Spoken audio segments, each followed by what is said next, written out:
What's up, everybody? My name's Aaron. And I'm Michael, and welcome to the Loot and Literature Book Club. Well, man, we are excited to get this thing kicked off, and we wanted to just kind of start off with a little bit of an intro about us, and then also talk about the first book we're going to be reading for this online book club. So, as I already said, my name's Aaron. I'm from Colorado, and kind of what got me into reading was actually the Harry Potter series back in the day. I Yeah. got pretty consumed by that, and it just kind of took off from there. But what about you, Michael? Where did your fun reading journey start? Yeah, so I'm based out of Raleigh, North Carolina, the great state of North Carolina. And for me, the book that really just started it all when I was a kid was The Hobbit. I still vividly remember opening up the book and seeing a map and just immediately falling in love and basically saying, this is going to be my identity as a kid. So, yeah, that's what started it for me. And I'd say it's still up there in my top favorites. That's awesome. And then, like most dads who have kids, we both kind of fell off of reading for a very long time. I had Yes. quite the dry spell where I wasn't reading nearly as much as I wanted to. And then, end of last year, I was like, okay, I really want to start reading again. I'm going to kick this off and read a few books that I enjoyed. But this last spring, we both found a book that we kind of fell in love with. What book We is that, did. Michael? It is the book that's actually right behind you and the book that's sitting on my desk, Dungeon Crawler Carl. And if you never read it, you're missing out. But good thing is, in just a few minutes, we'll tell you why you don't have to miss out anymore.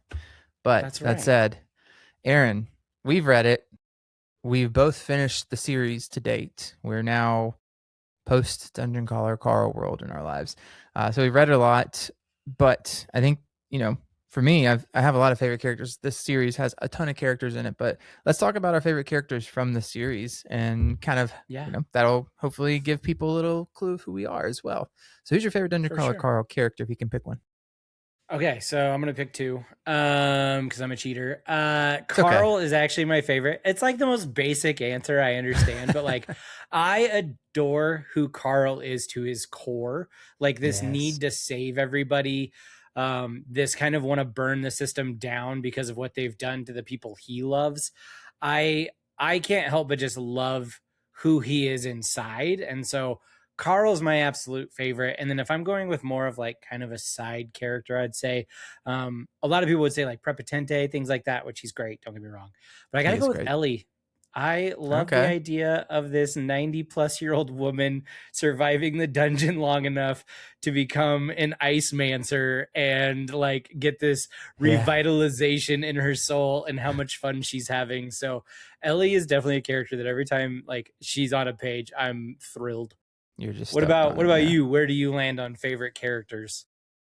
Just to be a little different, I will not say Carl is my number one choice, but obviously Carl is great. But I would have to say I'm a Princess Donut fan for life. Princess Donut is one of the best characters I've ever read in any book.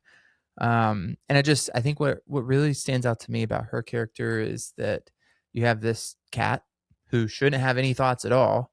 But it's funny how Denneman has just built a character in such a way, like, Donut, where she's so smart, so funny, but then like he reminds you at times she just became sentient, like at the beginning of this dungeon. Like she didn't have sentient thoughts until she came to the dungeon. So it's like, even later in the series when she talks about the ghillie suits and it's like the ghoulie suits and stuff like that. So Yeah.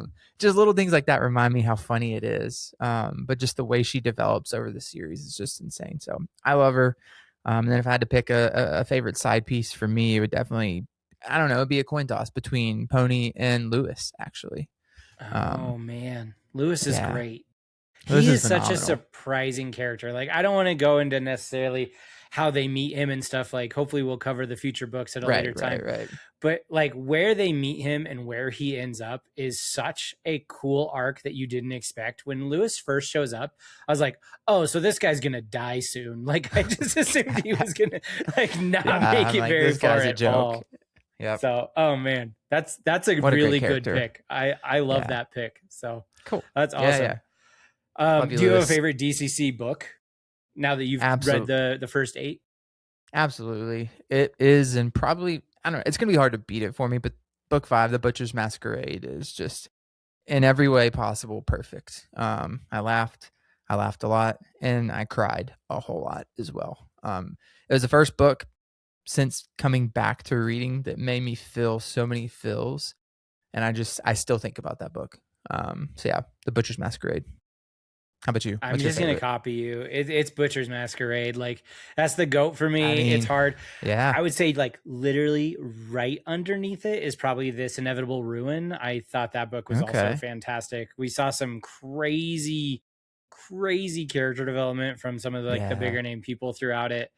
But Butcher's Masquerade, man, it's so perfect. And like you said, it just hits you in so many different ways. There's a scene in that book where my jaw dropped. I was sitting at the kitchen table and my wife looks over and she just goes, "No, are you okay?" And I said, "I think Yeah. this book is about to make me cry." And less than Mhm. 5 minutes later, I had tears coming out of my I think I eyes. remember So you it's just, posting about that on Threads too. I think I remember you having yeah. that comment. Yeah. I Oh I don't man. like you see those memes out there, like the videos, the reels that people post, like doctor said I lost my memory. It's like, man, too bad. And then it's like, no, not too bad. I get to reread, whatever Yeah, it is. Like it I would be one of can. those things where I could go back to read The Butcher's Masquerade for the first time again. I would be Hmm. totally fine with that. So Yeah. Yeah. And then I'm pretty jealous. I actually saw recently that you joined Deneman's Patreon and you read the I prologue for did. book 9. I haven't finished it. I'll Okay. be honest with you Okay. because I immediately, as soon as I finished book 8, I was like, hell yeah, I'm gonna go and I'm gonna join his Patreon. I want to Yeah. read the prologue to book 9, and then I kind of lost steam because I spent so many late nights in the mountains on vacation, staying up to finish book 8. So haven't read it yet, but it is Okay. coming. I'm gonna probably try to read it tomorrow actually. So Nice. we'll I'm see. excited to hear your thoughts on that. Yeah, So we had actually just mentioned, this is a good segue though. You had mentioned that you saw something on Threads, and I said the same thing to you about the Patreon. That's actually how we met. that's Everybody would convenient. It's assume like we like, planned this segue. right? It's crazy. Um, I think a lot of people would just assume we've like known each other for a long time. And like, yeah, we actually met via Threads because we wouldn't stop like commenting on each other's Dungeon Crawler Carl Yeah, posts, yeah. which is pretty awesome. So I kind of love that that's how this came to be. I ended up just DMing you. And well, it actually started with a comment. I was like, It "Do you want did. to start a Threads book club?" And you were like, "Yeah." And then I DM'd you and I was like, "Actually, I want to start a whole ass podcast." And I And said, you "Don't tempt me said, with a good time." "That's right." That's And then funny. here we are. It just snowballed, man. Shout out Shout to out to the Threads. Threads community, man. Like one of those, it's the underrated app out there. I think so many people think of Instagram or TikTok or YouTube, but man, Threads is a great spot, especially for the book community. So Oh, it shout out is. Threads. Yeah, it's so fun. But yeah, and then we started kind of going back and forth and we landed on this format. I was like, I don't want to necessarily just be a podcast. Like there's so many of those out there where we just kind of yap at each Yeah, other about a book. And me and you just kind of like floated out the idea, what if we made this like a community driven thing? And we actually did the podcast live where people could come in and comment during the actual live recording, and we could bring in their thoughts and people read it. And that's why we ended up calling it the Loot and Literature Book Club and not the Loot and Literature Podcast. So I kind of love like that's the format that we're going for. And I actually had a question for you. Is there anything like you kind of hope outside of just comments that want to discuss the book, which will be awesome and I can't wait to read those, but anything that you kind of hope comes from the community aspect of this? yeah, absolutely. I think what would be super cool to see happen over time is we get buy-in from different authors out there, whether it's an indie author or big name eventually, or you know honestly, what excites me even more is potentially the fact of, maybe having guests who are in the community onto the podcast to help us with the book discussions. And we'll chat about it in a minute, but we'll be doing to start this once a month on, via live, but maybe it becomes something where we do more often and we have more guests on as well too. So I think that's something I'm genuinely excited about is giving a voice for the community members to come on to where it's not just authors or not just people who have a bookstagram, but just people who want to be a part of the conversation. I think that'd be super sick. Yeah, that excites me too. Especially because like when this kind of started, I was like, what about we do it live and we have a community? And I don't remember which one of us said it, but somebody threw out the idea of like, yeah, what if we have like everybody they can just call in and talk? And I was like, that's Yeah. chaos. I don't think we Yeah, that can was my start dumb there. idea. That was my dumb idea. But But I do love the idea of having like starting with comments and having them to like tell us their thoughts about the book or certain parts, and we read those and we kind of have this kind of live discussion. But exactly, I want to see that evolve to what you're talking about, where we bring on community people, indie authors, all those people that just want to come in and have a good time and talk about the books that we love. Obviously, we've been gushing about DCC, but I'm excited to go beyond that. This is not a Dungeon Crawler Carl podcast. That exists. Hello Crawlers is fantastic. If for those of you listening haven't listened to it, it's absolutely great. Go listen to it. They're amazing. But this is going to be something different. Like, we're excited to go through multiple series and talk about different books that we love, and I think that's really exciting for me. So yeah, that's kind of like the format and the cadence that we're going for. But Michael, do you want to tell the fine people at home? I feel like it's been spoiled, but what our first book is going to be? It's kind of ironic. We just said this isn't actually going to be a Dungeon Crawler Carl book club / podcast, but the first book that we're actually going to read together is, in fact, Dungeon Crawler Carl. We both have it here. We just felt it's what connected me and Aaron, and I think it's connected many of us in the community. So we felt, why not start there? So now's your chance. If you're seeing this and this shows up on your For You page or wherever it might be, this is your chance. And this is your reminder to actually read Dungeon Crawler Carl. And if you've already read it, this is your chance to go and listen to it. If you've listened to it, this is your chance to go and read it. So you can never have enough Dungeon Crawler Carl. So that is the book we're going to be doing for the month of July, and the date that we're going to get together. And Aaron, I believe we said this is going to be on YouTube Live, correct? Yep. Yes. The date we'll do it, and we'll be posting over the next couple of weeks as well, leading up to this, but we'll be July 29th at 9 p.m. Eastern Standard Time. Aaron and I will go live.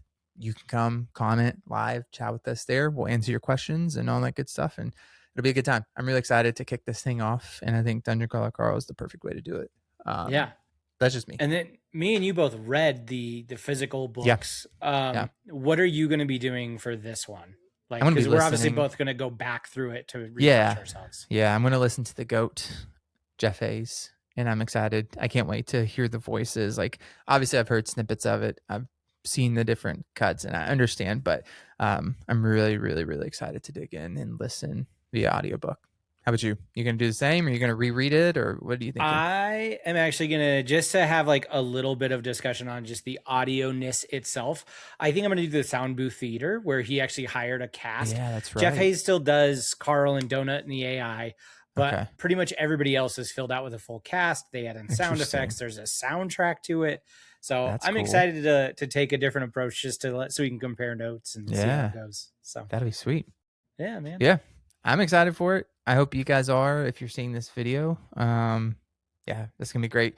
And then good news is too, Aaron, we will be posting this as a podcast format as well. So the videos after the fact will go live wherever you find your podcast too. So if you're seeing this, you can go and listen on Spotify, Apple, wherever. Riverside lets us push these out too.